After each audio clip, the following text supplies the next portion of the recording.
মা প্লিজ এটা রাখো। কি এটা? মা এটা পোস্টের জন্য। মা প্লিজ না করো না। মা আমি যথেষ্ট টাকা ইনকাম করি, আমাদের দুজনে চলে যাবে মা প্লিজ। অনু আবার রোজগার করা শুরু করুক।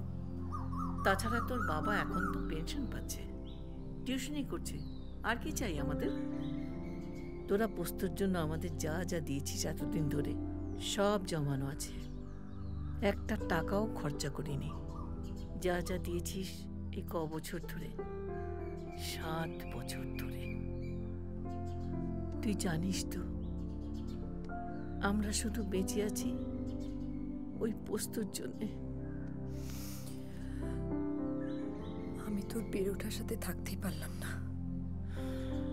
ওকে স্কুলে নিয়ে যাওয়া, টিফিন করে দেওয়া, স্নান করানো, খাওয়ানো, একসাথে ঘুমানো, কিছুই পেলাম না।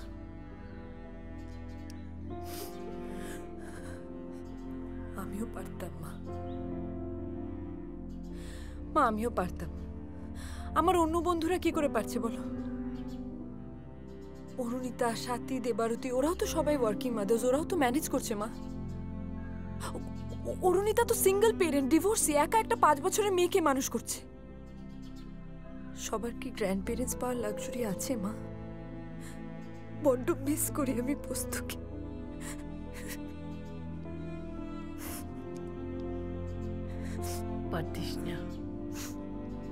পারতিস না বাবু। অনু তখন সদ্য চাকরিতে জয়েন করেছে, 2 মাস অন্তর মাইনে পায়। কলকাতায় 1 কামরার ঘর তোদের। তুই তো তখন সবে সবে চাকরিতে জয়েন করেছিলি, কি করে পারতিস? তোর বাপের বাড়ির 3 কুলে তো কেউ নেই। দেখ আমার দিকে তাকা, আমার দিকে তাকা। বস্তু খারাপ আছে এখানে? আমরা ওকে খারাপ করে মানুষ করছি? আমি তো সেটা বলিনি মা। আমি শুধু এটুকু বলছি, এখনো অর্ণবের সময় আছে, আমিও টাইম বার করে নেব।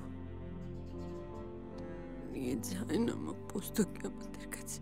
আমাকে যা বললে যাও না, গুরুজিকে বলো গিয়ে একবার, কেটে ফেলে রেখে দেবে।